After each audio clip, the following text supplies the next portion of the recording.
Hello everyone, my name is Richard Simpson and today I'm going to share a little bit of a commentary on our recent research here at the Carnegie School of Sport alongside my colleagues Dr. Faye Didymus and Dr. Tony Williams. We have recently published a paper within Psychology of Sport and Exercise on interpersonal psychological well-being among coach, athlete, sports psychology practitioner triads. Today, through kind of talking you through this infographic, I'm going to explain some of the research implications from our work, with a view hopefully to attracting some conversation, hopefully further on the implications of where this work could lead us. So first and foremost, the first research implication that I really feel our work kind of unpacks is the wonders of we.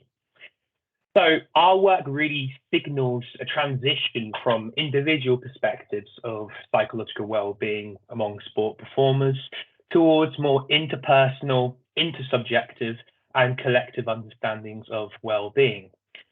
So with this in mind, research really could turn its attention to well-being and how it's transferred among not just close sport relationships, different dyadic and triadic combinations, but also looking to unlock what this means within team context, within groups and subgroups and cliques, and also within organizations and clubs. So really getting to the heart of what we means within well-being. Our next research implication, really, again, as philosophers have called for, there is a need to really understand how not only individual levels of well-being, but also interpersonal levels of psychological well-being can be defined and conceptualized. As interpersonal psychological well-being is very novel, and in particular within the sport context, the theory itself or the concept itself remains very kind of undefined and a-theoretical, with little consensus, with little kind of evidence on how it could be best conceptualized and defined.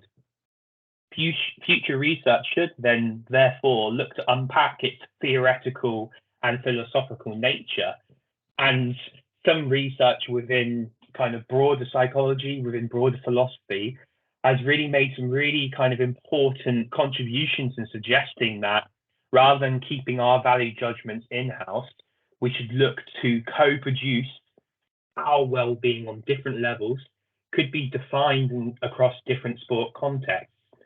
So this is, again, particularly when we want to get to the heart of what interpersonal psychological well-being means, we know across different relationships this is going to look differently. So why not look at ways in which we can co-produce this among different kind of relationships and close networks and groups? Moving on to our next research implication around the idea of power and identity within close sport relationships. So future research could really look to unpack how individual and social identities can influence the building and co-construction of well-being among close work and sport relationships.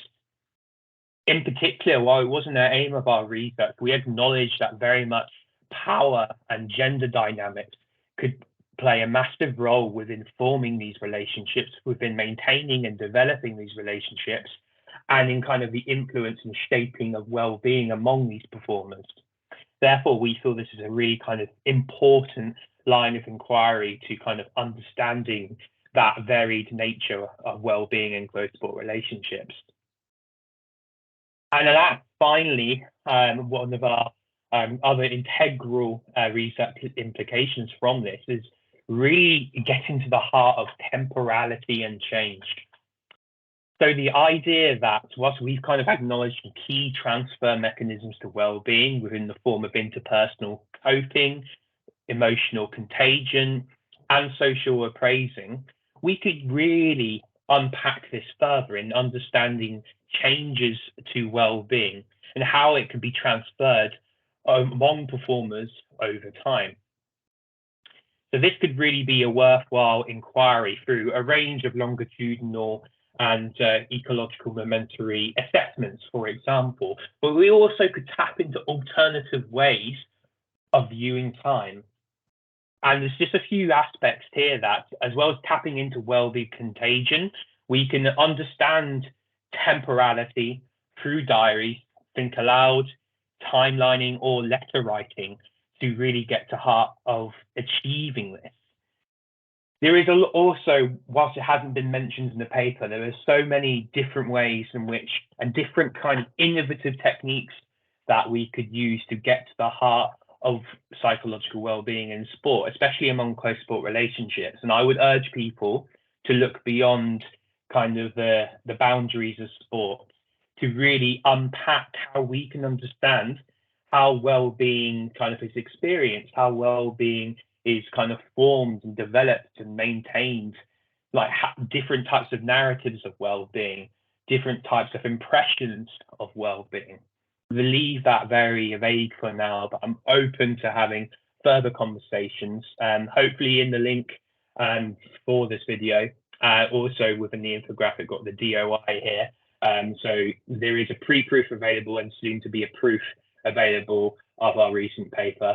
Happy to have further conversations with people about this paper at any time. And hopefully it signals an important transition that we cannot experience well-being alone. And when we surrender the me for the we, that sport has a lot of optimism, has a lot of hope for, you know, that pursuit of a good life, and also how we could redefine parameters of sustained success.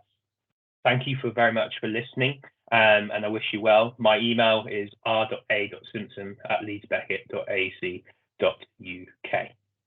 Thank you very much and take care.